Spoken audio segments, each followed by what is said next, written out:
Welcome to all the students of Shri Siddh Vidyapeeth school. पिछले class में हम पढ़े थे कक्षा 8वीं का हिंदी का 9वां पाठ कबीर की साखियाँ।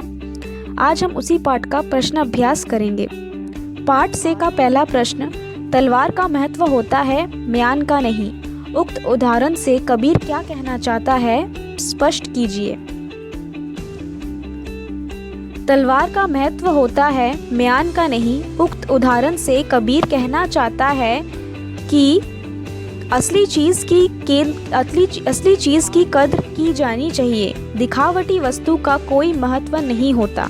इसी प्रकार किसी व्यक्ति की पहचान अथवा उसका मूल उसकी काबिलियत के अनुसार तय होता है, न कि कुल, जाति, धर्म आदि से।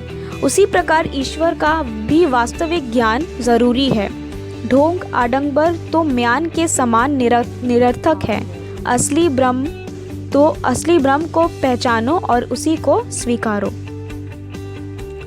दूसरा प्रश्न, पाठ की तीसरी साखी जिसकी एक पंक्ति है, मनुआ तू दहु दिसी फिरे यह तो सुमिरन नाही, के द्वारा कबीर क्या कहना चाहता है। कबीरदास जी इस पंक्ति के द्वारा यह कहना चाहते हैं कि भगवान का स्मरण एकाग्रचित्त होकर करना चाहिए। इस साखी के द्वारा कबीर केवल माला फेरकर ईश्वर की उपासना करने को ढोंग बताते हैं। तीसरा प्रश्न है, कबीर घास की निंदा करने से क्यों मना करते हैं। पढ़े हुए दोहे के आधार पर आप लिखिए। घास का अर्थ है पैरों में रहने वाली तुच्छ वस्तु। कबीर अपने दोहे में उस घास तक की निंदा करने से मना करते हैं जो हमारे पैरों के तले होती हैं। कबीर के दोहे में घास का विशेष अर्थ है। यहाँ घास दबे कुचले व्यक्तियों की प्रतीक है। कबीर के दोहे का संदेश यही है कि व्यक्ति या प्राणी चाहे वह जितना भी छोटा हो, उसे तुच्छ समझकर उसका निंदा हमें नहीं करना चाहिए। हमें सबका आदर और सम्मान करना चाहिए। चौथा प्रश्न, मनुष्य के व्यवहार में ही दूसरों को विरोधी बना लेने वाले दोष होते हैं। यह भावार्थ किस दोहे से व्यक्त होता है।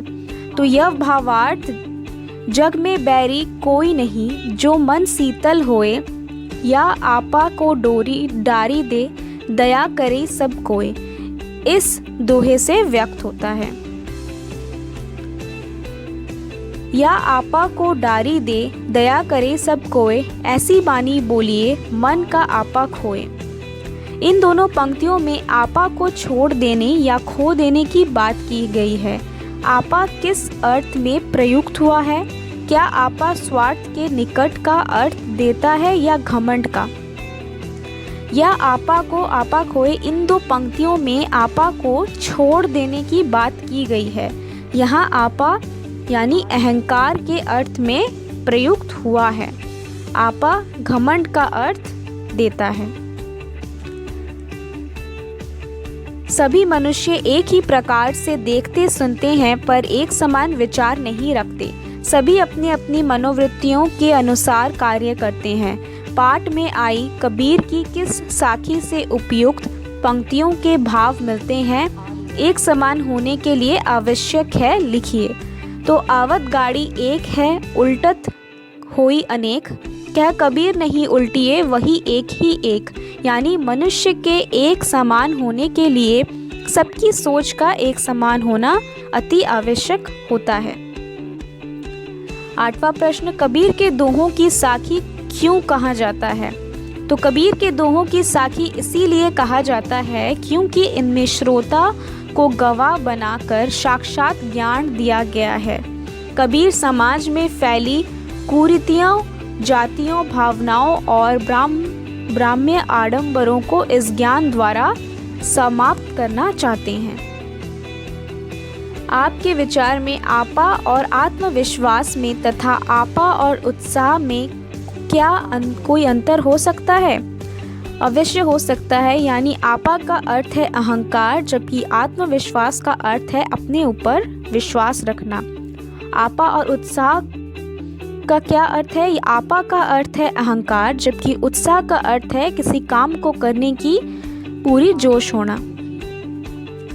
भाषा की बात का पहला प्रश्न, बोलचाल के क्षेत्रीय विशेषताओं के कारण शब्दों के उच्चारण में परिवर्तन होता है। जैसे वाणी शब्द बानी बन जाता है, मन से मनवा मनुआ आदि हो जाता है। उच्चारण के परिवर्तन से वर्तनी भी बदल जाती है। नीचे कुछ शब्द दिए जा रहे हैं, उनका वह रूप लिखिए जिससे आपका परिचय होता हो। तो जैसे कितने कौन से शब्द हैं? ज्ञान, जीभी, पाँव, तली, आँखी, बारी। ज्ञान यानी ज्ञान, जीभी जीभ, पाँव यानी पाँव, तली यानी तले, आँखी यानी आँख, बड़ी यानी बड़ी। तो इसी के साथ इस पाठ का प्रश्न अभ्यास समाप्त होता है। आप ये सारे प्रश्न अभ्यास अपने कॉपी में अच्छे से लिखकर उसे पढ़ लेंगे और इस पाठ को दोबारा अच्छे तरीके से पढ़ लेंगे। धन्यवाद।